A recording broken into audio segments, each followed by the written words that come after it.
Hey, it's Andrew Morgan, host of the Nomcast, the Netflix original movie podcast. Each week we preview and review the biggest Netflix original movies with special guests from the film industry, the music industry, comedians, and of course our fellow critics and podcasters. The Nomcast is available on nomcastpod.com or wherever you get your podcasts, on the socials at nomcastpod, and is a part of the Forgotten Entertainment family.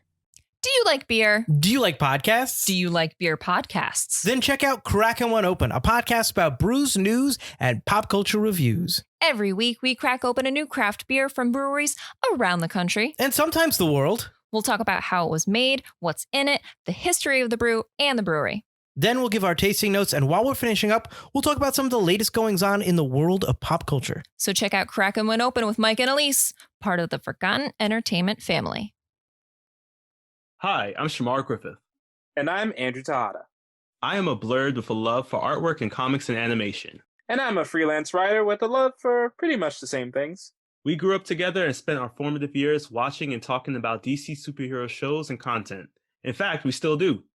Every episode, we will discuss a film and its connection to the DC animated movie universe, compare it to its original source material, and share our thoughts on the adaptation. We've enjoyed our conversations these past couple of decades, and we think you will too. This is yet another DC Animated Podcast.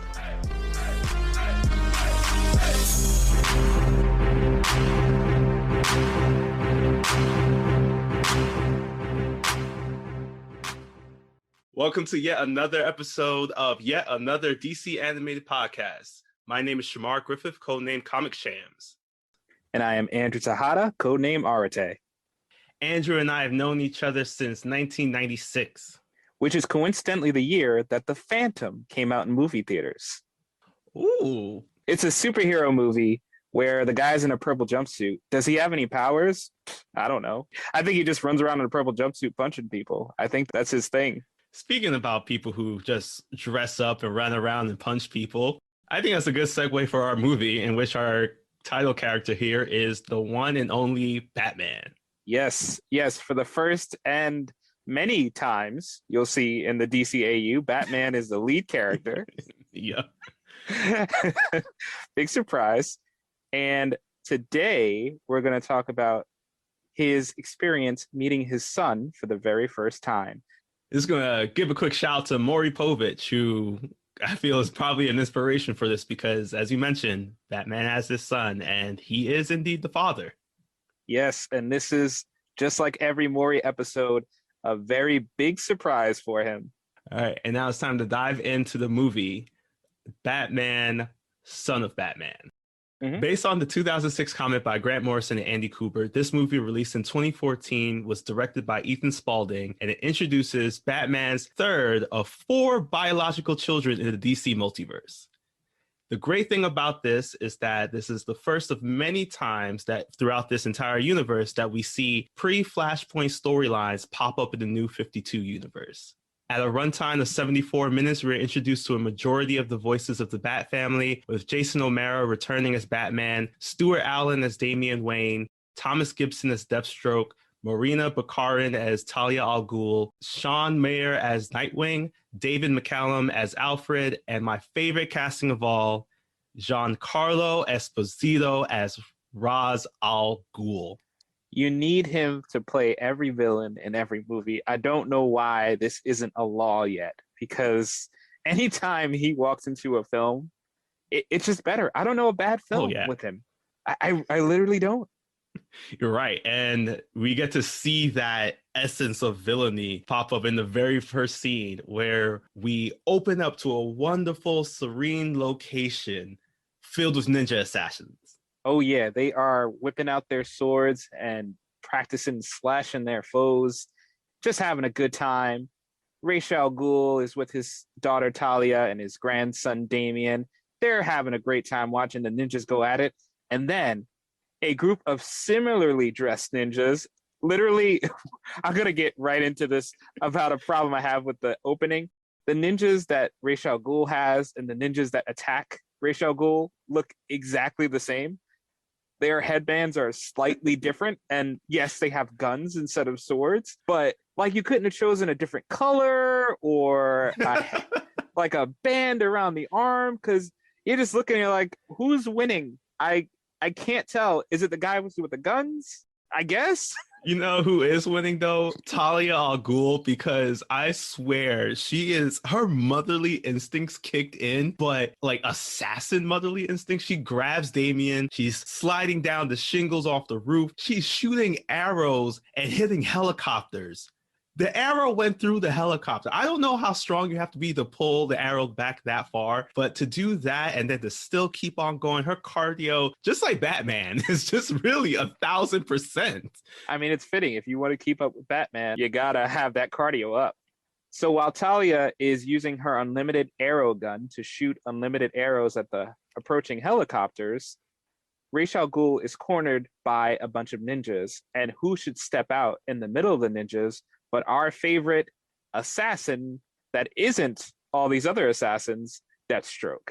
Yes, I am a personal fan of Deathstroke. He has been in almost every single version of DC villainy that you can ever see. He is there in the Teen Titans. He is there for Batman. And to have him introduced here in this new way is such a fun treat because you see him go toe-to-toe with, well, I will say this really quickly, Ra's or Ra's. Both are accepted, I have learned. We're going to go apologies. In between them. Yes, we will be going back and forth in between them. But you get to see the two, Deathstroke and Ra's al Ghul, fight against each other in this beautifully animated sword fight and gunfight. And as this is happening, Damian Wayne, who is now traveling through, trying to make his way to survive himself, trying to get to his grandfather, as Deathstroke continues to hold his own against the leader of the League of Assassins to the point where Ra's al Ghul is now burned alive from a bomb that goes off. Yes, Deathstroke set him up, had a missile fire into Ra's al Ghul's face because if you're unfamiliar with the character before this, his main thing is that he has a Lazarus pit, this pit that can revive him from the brink of death. So Deathstroke knows that if you want to kill Ra's al Ghul, you can't just stab him once and call it a day. You got to make sure this guy is super dead. So he sends a missile at Raz's face. Ra's is real messed up, burned, crispy, and Damian comes and sees his grandfather Ra's lying on the ground. He gets a little upset and he decides, guess what? I'm going to go stick that guy in the eye. And he just stabs Deathstroke right in the eye. Which is my favorite Easter egg of this whole film because Deathstroke's character is known for having this eye patch. He's a one-eyed assassin. That's what makes it just so awesome about him. And to have Damian Wayne be the one to stab him in the eye was just a cherry on top. But additional cherries were added. And I love this line every single time I watch this film. As Damian stabs him in the eye, he just yells out, "Now for your heart." And he just keeps going. And it's just having this moment of Damian Wayne. You see his badassery in this right now. He knows he's an assassin. He knows he could take on this fight, even against a man who is like at least 10 times his age, possibly. Oh, yeah, at least. He's a silver fox. So as Damian and Deathstroke are fighting, Talia's trying to make her way back to find everybody. And unfortunately, at this point, Ra's has tried to make his way to the Lazarus pit, but doesn't make it. And he is now perceived by all his League of Assassin members, by Talia, by Damian, as this unfortunately charred corpse, reaching out to revive himself. And it's no longer possible because Ra's al Ghul is dead. But there is no time to mourn because we are back in Gotham City. Batman is fighting Killer Croc and he is on steroids. And I'm not making that up. Killer Croc literally says, "Yo, Batman, I'm on steroids. That's why you can't beat me now." And Killer Croc is just giving Batman the business. But luckily, Talia shows up at the last second, electrocutes Killer Croc, just leaves him on the floor there and says, "Hey, why don't we go talk on my boat?" And Batman's like, "All right, I haven't seen you in a bit." And Talia puts on this real skimpy dress. She's putting the moves on Batman. And then when he's like, "Yo, what's going on?" she goes behind a curtain and says, "Here's your son, Damian." And this scene is one I love and hate because if Batman had gone for Talia right then and there, would they have gotten down and dirty and Damien's on the other side of this curtain? Oh no. Oh. The weird part is that like I feel like Damien will just be like, I'm gonna give them space, leave, and just roam around Gotham. But also, no, oh no. Yeah, it's a great demonstration of who Talia is. Like, she literally does not care, but ew, gross. And also, we have to tackle the Talia-sized elephant in the room, where this film doesn't directly say this, but it heavily implies that Talia drugged Batman. They had relations, and she just didn't tell him that it resulted in a son.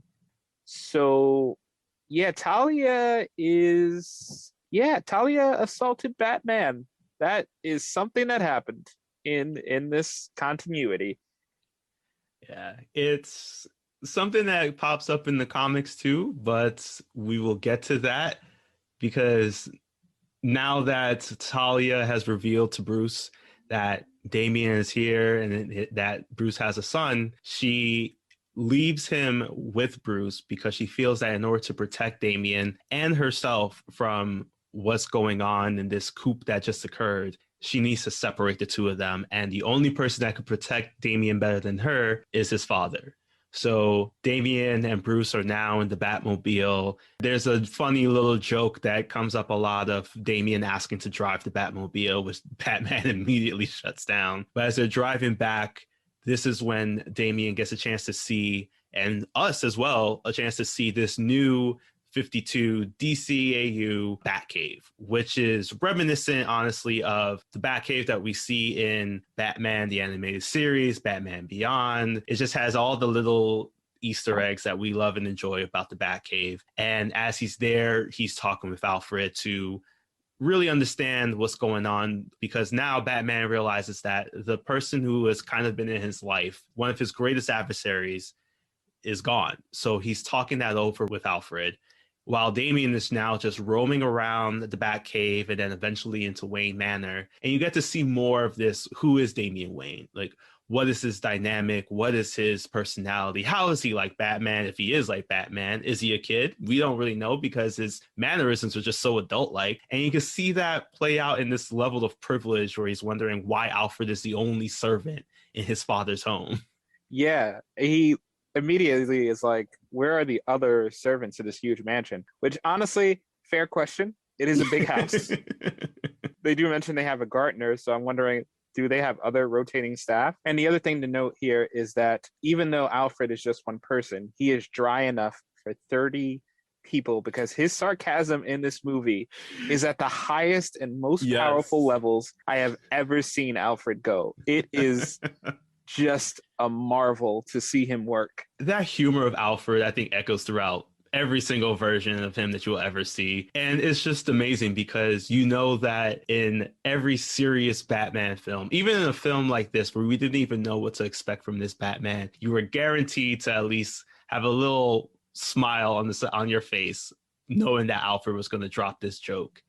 And this continues on into the next morning with Bruce seeing Damien, his skill set really, as Damien is now outside with a sword, just chopping up the topiary, destroying the garden, honestly. And I can sense it in Alfred that he wants to say something about this.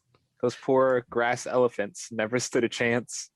They just get sliced, and Bruce is wondering, what do I do with this kid? And like any responsible father, he says, Alfred, you deal with him. He's going to stay here all day.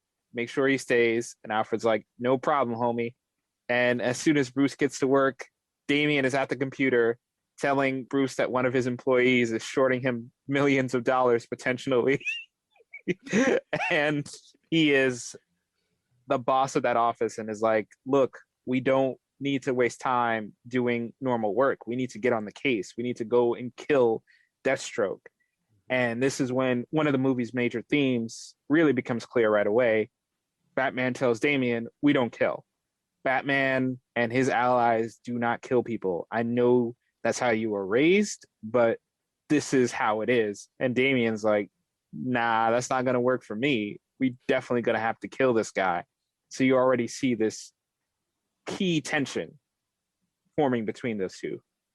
And is Damien's point valid? I would say yes, mainly because right now at this point, Deathstroke and his informant on the League of Assassins, Ubu, have now made their way over to Gotham.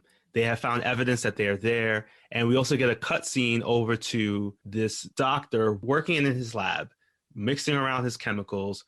And we are then shown that is actually Dr. Kirk Langstrom. This is a famous Gotham villain by the name of Man-Bat.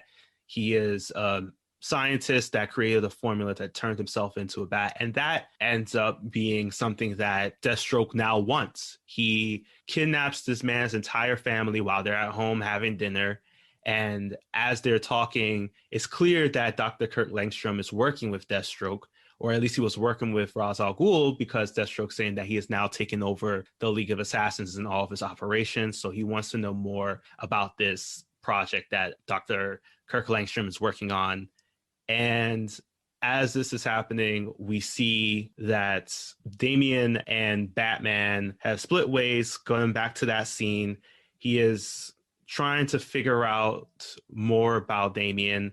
He's also learning more and more about the fact that Ra's al Ghul has passed. I really enjoyed this one scene about it because we never got a chance to see Batman show much emotion throughout content of comics or media or anything like that. Mm-hmm. But in this one moment, we get to see kind of a silent grieving that Batman has for this one man. Somebody that has been in his life, it seems like possibly for years. Is it a father figure? No, but it's still somebody that was in his life. And you hear it more in his voice than you do see it in his actual actions.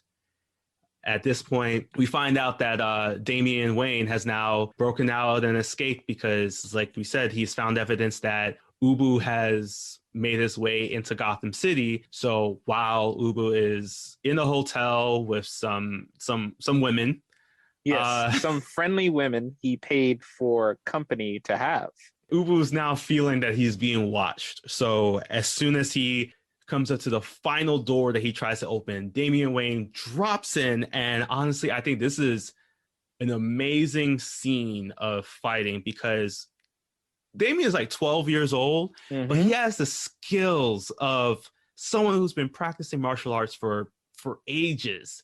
You see it in his jumping ability, his ability to dodge bullets and gunshots and everything. And it's amazing to see that we have so much potential in this one little being who's honestly pretty much a dick.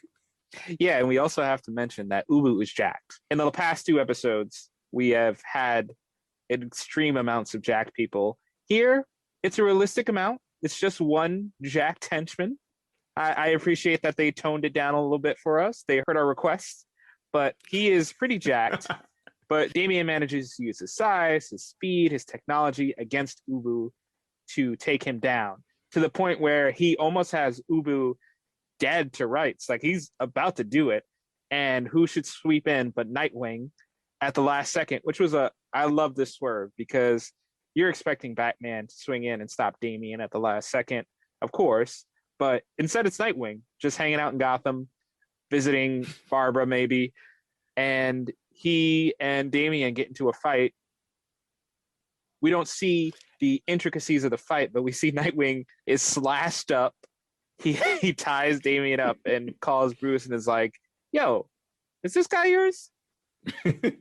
Yes, and I love that scene because it's just Nightwing is honestly my favorite DC character of all time, probably my favorite comic book character of all time. So to have him introduced in this way, to show that he still is a man of his own, but still a part of this family that grew him to become the hero that he is just amazing. And knowing that he could still handle this League of Assassins trained teeny bopper is just so amazing. So we go now to the Batcave where Alfred is stitching up Nightwing.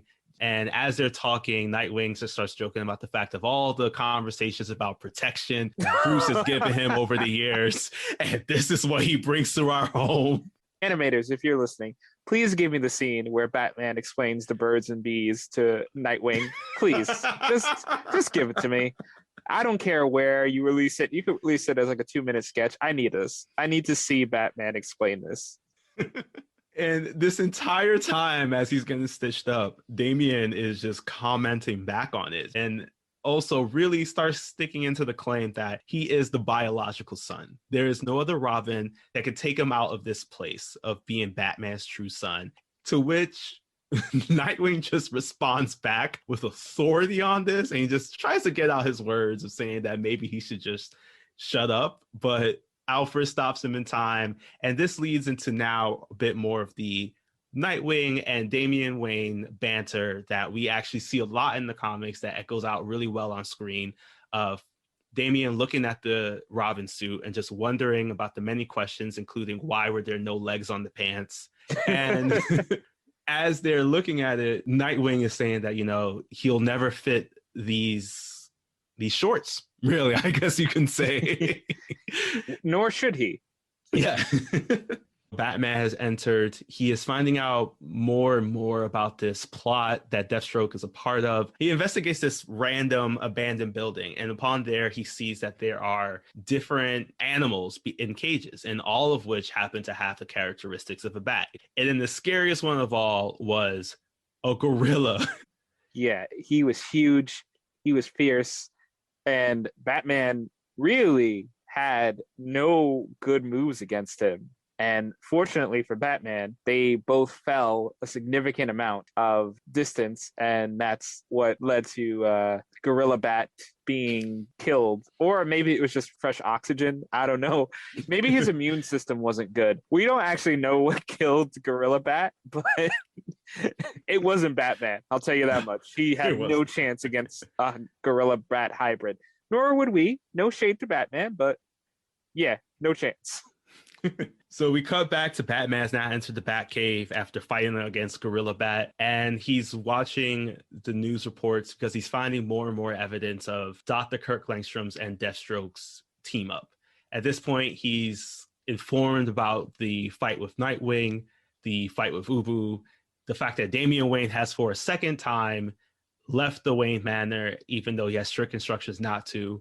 And this was a moment of discipline, I feel, that came out of Batman as he was possessed like a bat out of hell, pun intended, and pushes his chair away because Damian says something along the lines of he should have let him finish the job of taking out Ubu. So as soon as Batman hears this, he pushes the chair away. Nightwing catches it, and he's just like, oh crap, this is it. It's about to go down. And Batman unleashes just wave after wave of how disrespectful Damian is, how unnecessary his actions were, how we don't live by this code of you must kill your enemies because otherwise they see you as weak. And all of this gets to a boiling point that we finally reached after maybe about 20 to 30 minutes of Damian Wayne acting the fool this entire time.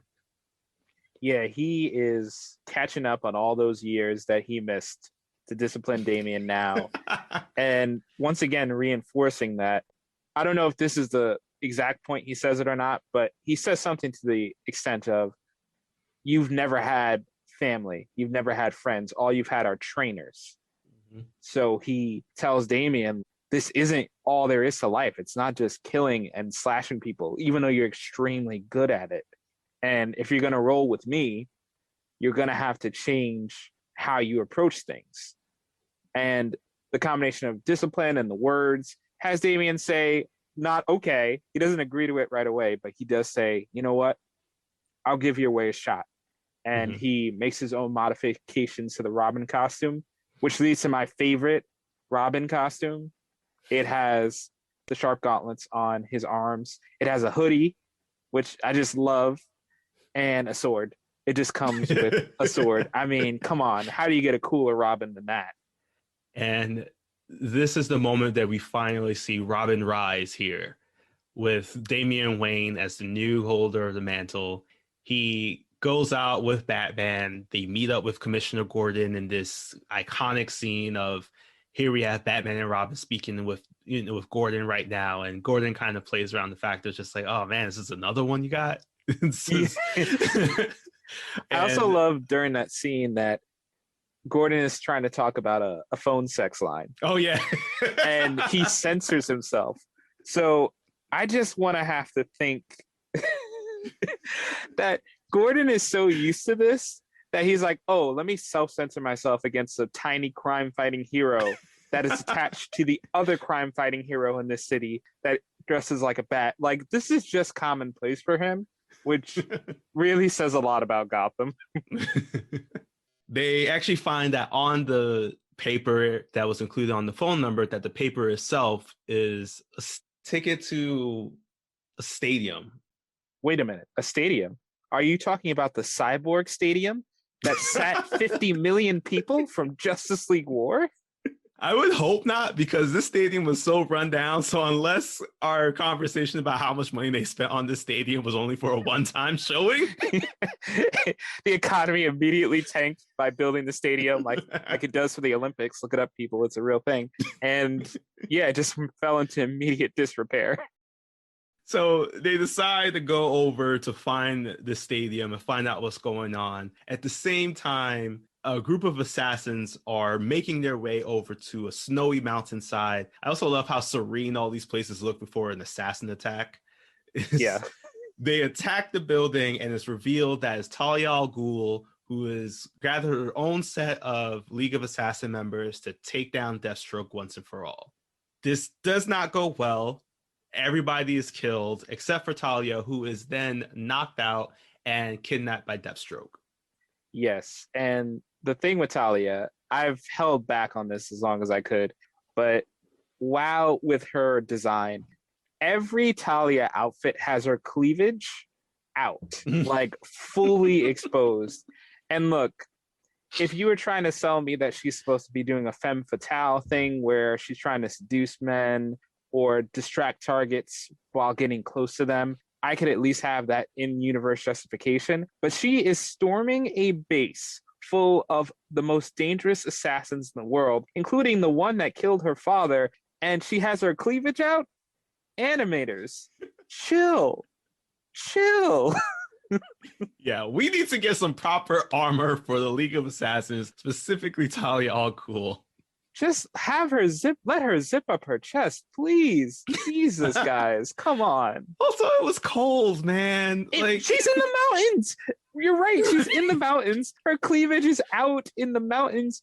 Oh my God. I mean, I hope we don't get demonetized or anything for saying cleavage 1,000 times, but I just had to bring it up. It was just, they're bringing it up in the movie, so we might as well bring it up here. But cleavage aside, we go back to the main story in the stadium. And this leads to perhaps my favorite line of the movie, where Batman sees a flashback to his own youth because the stadium is near an amusement park. So he gets a flashback to going here with his father and having a good time. And he tries to reach out to Damian as a father instead of a mentor. And Damian basically tells Batman, like, I'm supposed to lead humanity. And Batman responds, how can you lead humanity when you've never been a part of it? This line really hits at the heart of what makes all the Batman and Robins who they are, because they are these broken people. They are these people who have chosen to protect humanity. And what anchors them is each other, because this Bruce is still a recluse. Don't get me wrong. This Bruce still has tons of problems and should definitely visit therapy, but he has embraced the family.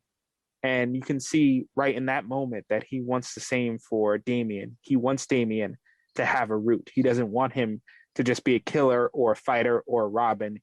He wants him to be a person. So I really love that they took the moment in the middle of all the action to look at Damian and say, you got to be human. This life is not enough.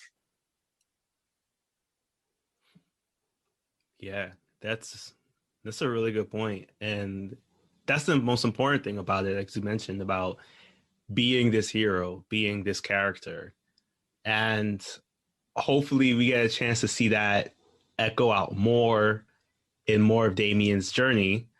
Unfortunately, Damian doesn't really take this to heart, as upon finding Dr. Kirk Langstrom in the stadium, Damian attacks him instantly, throws him against the wall, and it's just this aggressive nature that you have to wonder, is Damian truly listening to Batman? Is he truly listening to his father? And once that happens, it goes right back into attack mode where we don't have a moment to have Batman look at him one more time and question this, as they are now attacked by a swarm of man-bats. Yep. The man-bats descend, and it leads to another hilarious moment that I didn't mean to be hilarious, but when the man-bats first swarm down, Batman looks up and goes, man-bats. Like he's done this before. Like, I'm like, how many man-bats have you fought, bro? That you're like, oh, get out the man-bat spray now, because he's so ready for it. I really felt bad for him in this moment, but I also couldn't help laughing that he had a prepared response for man-bats. So as they are fighting against all of these man-bats and they're able to get away, they bring Dr. Langstrom over to Nightwing in the Batcave, who's now currently working on the antidote. They now decide to head over to find Langstrom's family, where during that point, once they find them, they also realize that Talia has been kidnapped by Deathstroke.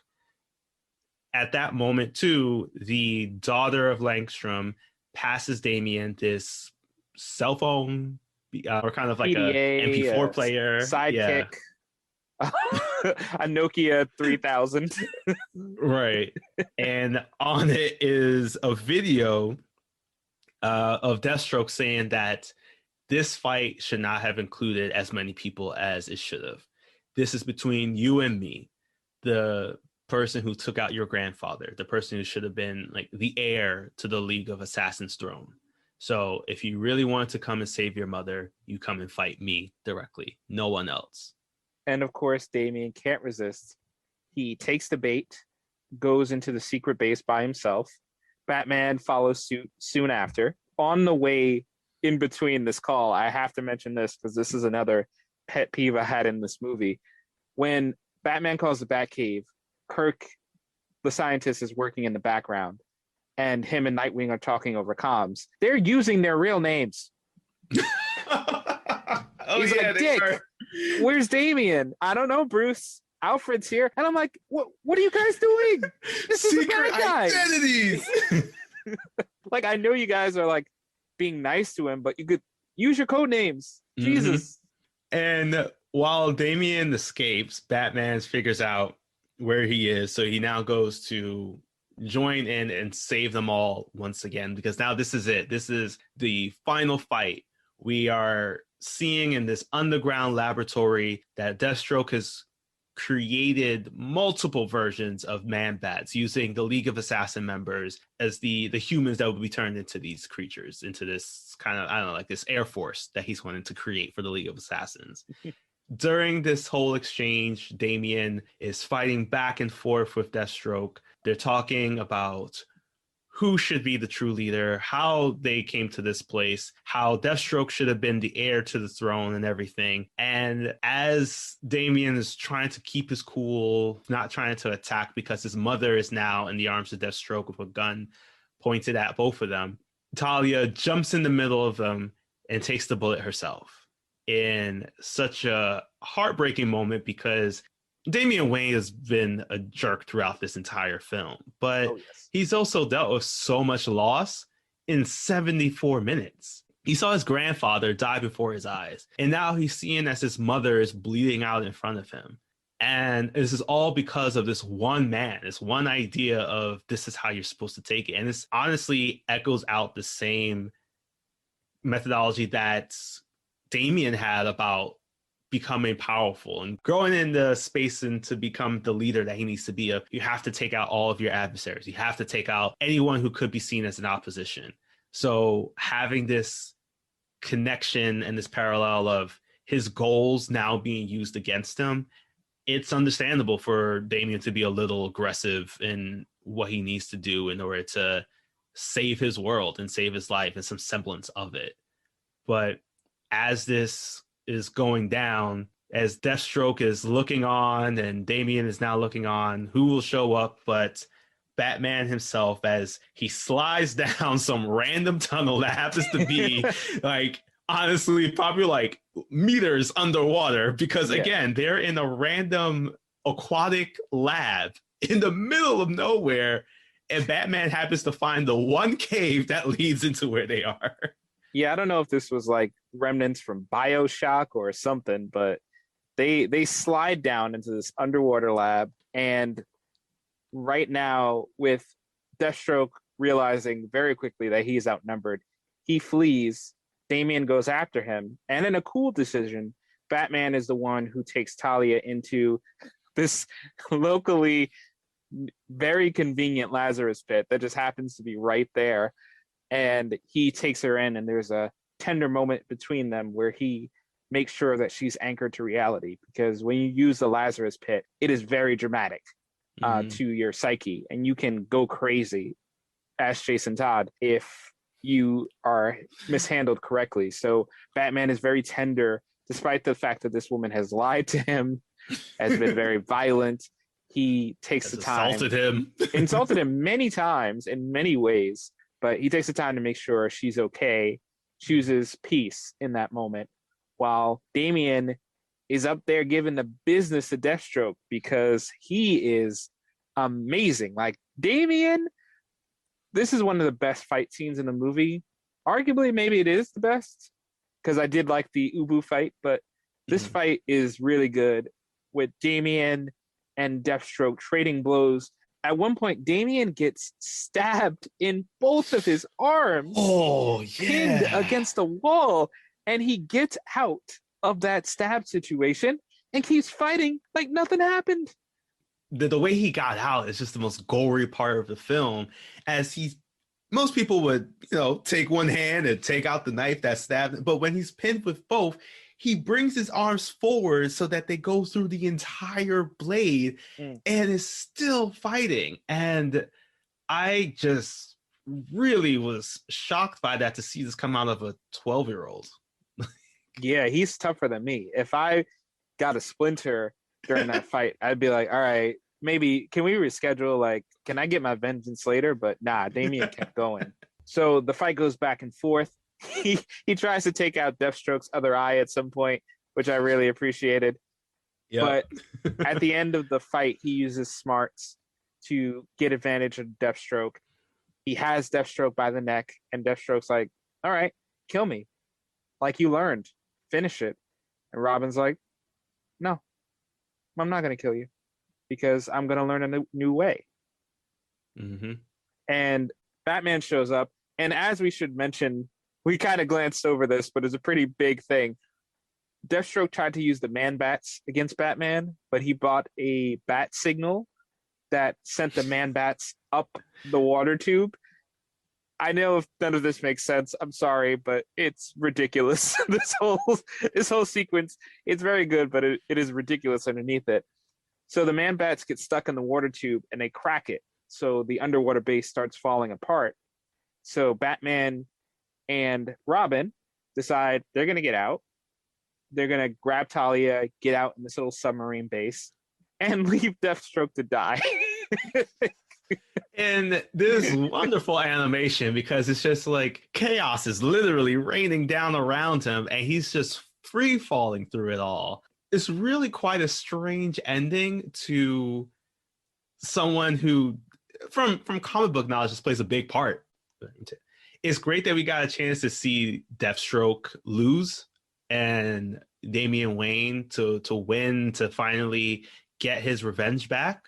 But again, it's just really shocking to see Deathstroke get killed off pretty much in this first film.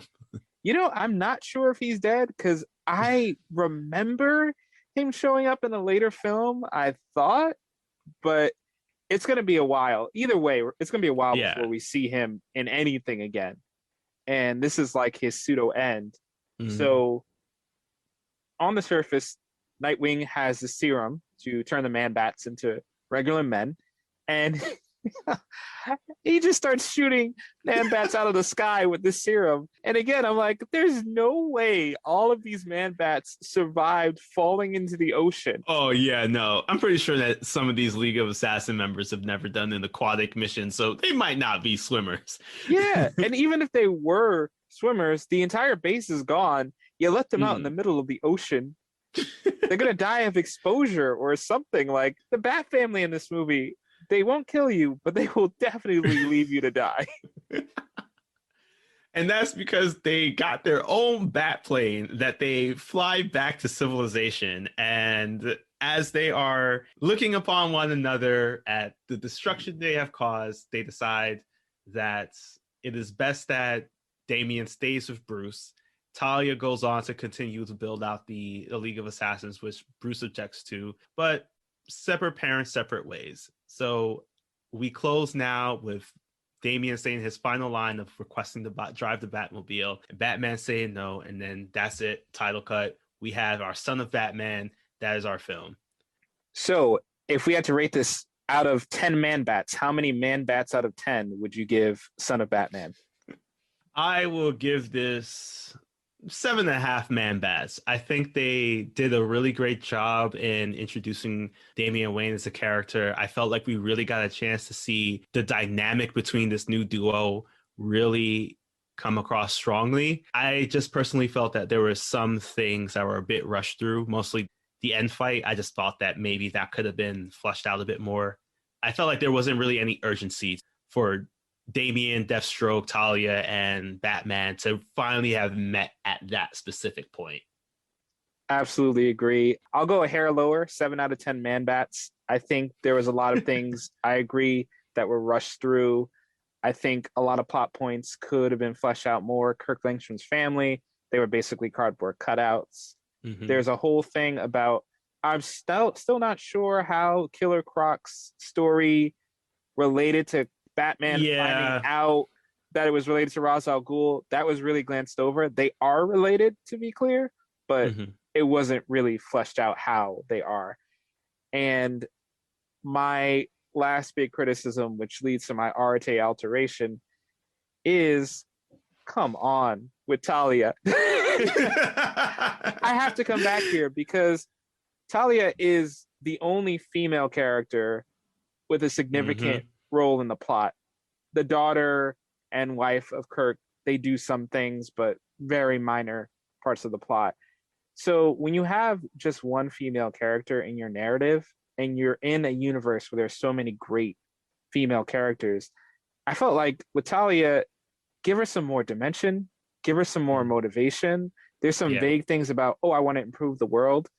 Let us hear more about that. Yeah. Zip up her chest.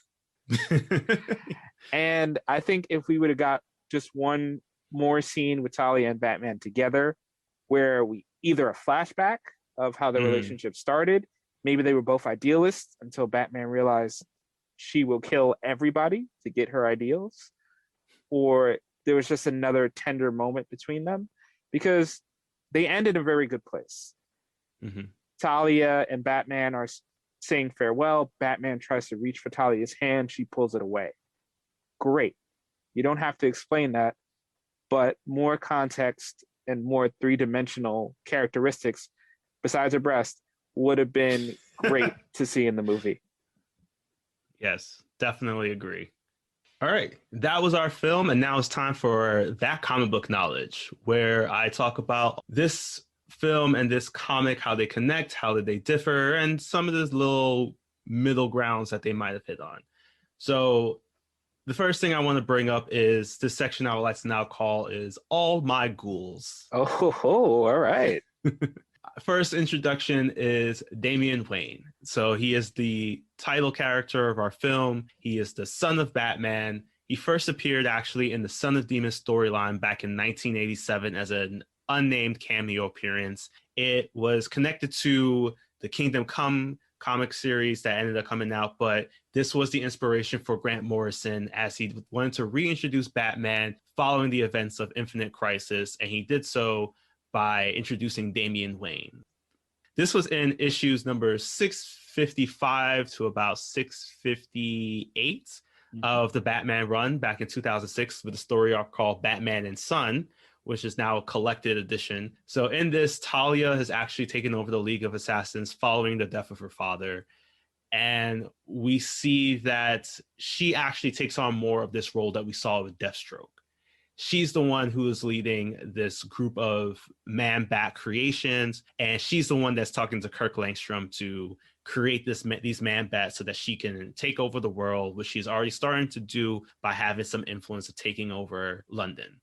We also see Damian Wayne, once again, is a grown teenager who recognizes his father by when Talia's asking him to look at a closed-circuit television recording of all of these different influencers that are at this party, and he pinpoints that Bruce is actually his father. This then leads into Bruce finding out himself once he gets kidnapped by Talia al Ghul, and once he finds out about the Man-Bat and Kirk Langstrom involvement that they have with them. So while he's there, he gets introduced to Damian, and very similar to the movie of Damian walking up to him, it's just like, I thought you would be taller. So Talia decides that it might be a good idea for Damian to stay with his father as she's doing this. So we get to see Damian and Bruce's dynamic play out actually less in this comic than we do in the film. Yeah. So Damian, there was less development in the comic. Yeah. Wow. Not to say this movie is underdeveloped in any way. I'm just surprised because it was so big in this movie. I'm just surprising to hear. Yeah, we do see a lot of the same players come up, like Alfred is there. And at this point, Tim Drake is Robin. So he's taking on the role that Dick Grayson had that we see in the film. I welcomed that change, but the reason for this really underdeveloped dynamic between Damian and Bruce is because at the end of the day, Damian is actually still a plot tool for his mother as she's trying to go about with her master plan. She sees Damian as somebody that can hinder his father enough so that she can take over the way that she wants to take over. And Damian, if you thought he was a dick in the film, he's just even more unbearable in this comic. He just says out all the things of like, he's the blood right son, he should be taking over the throne. And honestly, there's like, he decides to join in with his father to fight crime, as he likes to keep putting it throughout the entire series. But again, his method of crime fighting is, in order to end it, you must kill it. There have been many times in which there's this one scene in which he takes out the decapitated head of someone that he went after to show that he too can fight crime just like his father. And at that moment, that's when we kind of see that same angry Batman disciplining his child come into play. Even though that's like a Tuesday for the Gotham City Police Department. Decapitated criminal on 50th? Oh, okay. Yeah, We'll get to it after we get rid of all these man-bats circling. And it's because of the fact that Bruce knows that Damian's really just a ploy to hide Talia's real true motives away, he keeps Damian more of an arm's length. I think we get to actually see more of an interaction with Damian, Tim Drake, and Alfred, because at this point, Damian is doing the same things, treating Alfred with very little respect. At one point, he locks him away in the closet. The entire fight that we saw with Dick Grayson and Damian in the movie is played out between Tim Drake and Damian. But in that one, Damian actually wins by almost killing Tim. He knocks him through a Robin suit, and the inspiration of the version of the Robin suit that we see in the film comes from Jason Todd's Robin suit that we see in this comics. And during this entire time, Bruce is trying to handle the fact that his son is literally out of control. And it's also that Damian and Talia are just so unbearable to Bruce that he's trying to keep his distance away from them. But the more and more that they act up, the more he has to intervene, to the point where Tim, as he was bleeding out, Damian is still trying to get that fatherly love from Bruce and say, look at this. I was able to take down somebody who would have been my opposition, my adversary to the throne, and that throne being the possibility of Batman. So since he was able to do this, we don't get to see this growing appreciation for the skill set that Damian has as we do in the film. And honestly, if that's where a lot of people felt like the comic might have fallen short, it was really great when it was first introduced in the first couple of issues, but I think a lot of people, and I agree with it, in that last issue, it unfortunately was too fast-paced. There was a quick turnaround. It ended with Talia revealing her plan, and then ended up with Talia and Damian seeming as if they had blown up on the ship that Bruce was able to escape from. And the only thing that was left was Damian's tunic that he has stole from the Batcave. So they killed off Damian in his first comic arc? Kind of? Yeah, kind of. Yeah. That is cold. I mean, I'm not the biggest fan of the kid, but let him live a life. The next person I want to quickly talk about too is Talia al Ghul, who was first introduced in Detective Comics number 11 back in May 1971. She was always introduced as a love interest for Batman or Bruce. It was never truly certain that, you know, this is how it would played out. I think it was much later in history that they decided to go this route with the son of Batman and her being more of the head of the League of Assassins, possibly. A lot of it was always seen as her painted as a damsel in distress. They first met after Raz's attempt to take over Gotham or something, but then Raz decided to really test to see if Batman was a true heir to his throne and the best husband for his daughter by organizing the kidnapping of her and Dick Grayson Robin, which Batman succeeded. So that's why he's always throughout comics and through all forms of entertainment and videos and everything, he's always referring to Batman as his heir and his son-in-law or something like that. We get to see more of her growing into this role opposite of just the love interest as she leads the League of Assassins, as I mentioned in this Batman arc with introducing Damian Wayne. She's the mastermind behind Leviathan. It was a group literally organized to stop Batman Incorporated, which was Bruce's effort to create a global Batman presence. I'm really glad that they strayed away from this because all of that led into her becoming the number 42 top villain on the top villain list. That is pretty high. I would love to see who she beat out. Did she beat out like Deathstroke? Did she beat out the Polka Dot Man? Like who did she beat? I want next time. Yes. We'll go through all 100. No, not next time. But one day we'll go through 100. Well, I will say that she did beat out Thanos. What? Wait a minute. Wait a minute. Thanos? Yes. Are Thanos we talking about right. one drop of blood Thanos? Yep. And the reason why she beat out Thanos is because of all these things that I listed already. But the other person that beat out Thanos and beat her was our number 7 top villain of all time. And my next person to talk about, Ra's al Ghul. Ra's al Ghul is this man. He's been introduced since 1971 in Batman number 232. His name, roughly translated from Arabic, hence the reason why we went back and forth on our pronunciation of his name between Ra's and Raz, is head of the demon. As I mentioned, he's the number 7 top villain of all time. And that's because his main goal was to attain perfect environmental balance. So yes, we get to hear these like Thanos-like vibes for the MCU fans out there. But instead of just half, Raz was cool with just getting rid of everyone. He was like, humanity is a cancer. That was his mission. He saw them as a cancer and felt like the only way to truly save the world was to get rid of all humanity because of everything that they have done. So that is why he is number 7 on the top 100 comic book villains list. I mean, when you're down for global genocide, I guess you have to make at least the top 10. And Ra's al Ghul has been around for more than 700 years, and he's been able to do so because he uses the Lazarus pit. So, as you mentioned, this pit, taking its name from the biblical story of Lazarus, is this often greenish liquid throughout comics and animation that allows someone that is close to near death to be rejuvenated back into their prime, which he used constantly. Unfortunately, depending on the state of the person that was put into the pit, it does lead to madness occasionally. So this is usually based off of their current state or sometimes their overall personality. So if you get blackout drunk on a bunch of Mai Tais and get in the pit, you should be fine. But if you get blackout drunk and fall onto a spear, you might not want to use the pit. Yeah, and we get to see Ra's al Ghul kind of grow to become this being.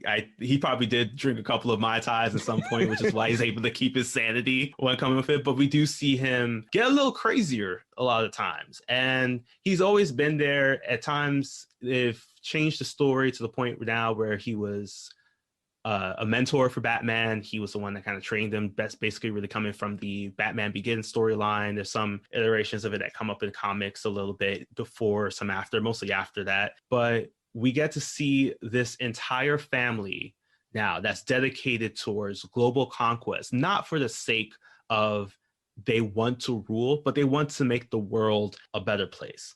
Is it misguided? Yes, we see it play out in Ra's wanting to eliminate the entire world. And he saw Gotham as one of those places that echoed a need for cleansing. With Talia, she had these big shoes to fill because here she is, the firstborn daughter of this criminal mastermind throughout all of time. And now she has to become that leader of this League of Assassins while being born into this whole world that she personally has a connection to, with her love interest to Batman, and also the fact that she's also raising a son. And last but not least, we have Damian Wayne himself. He's the new kid on the block. He's the new Al Ghul. He knows that he has this title waiting for him. But at the same time, he's learning so much with his father that he has to change the way of his own thinking. And the comics never really saw that in these first 4 comics that this story is adapted from. But we see it play out a lot more, not only in the comics, but in the future films that we're going to talk about too. Yes, now seeing Son of Batman, I'm excited to see how Damian evolves and learns how to become more human. This is a great start for him. I think as a whole, great introduction for Damian. Not a great showing for Talia, but we've talked about that to death. It's a pretty solid getting to know Damian movie. So if you don't know Damian, definitely start here. This is a good movie for you. How crucial is it in the grand scheme? We'll let you know. One thing we can let you know is what we're covering next time. Put on your swim trunks or your swimsuit or nothing at all if you're into swimming naked, because we're headed to the throne of Atlantis for our next go around. Another team up movie. We're going to see a bunch of our favorite heroes, and a guy is going to probably talk to some fish. Until then, keep on listening for the recommended reading as we go through the history of Ra's al Ghul, Talia al Ghul, and how their lives intertwined with Bruce Wayne to create Damian Wayne, Robin, and bringing him forth into this new 52 reality. Take care, and we'll see you next time. Drink a Mai Tai.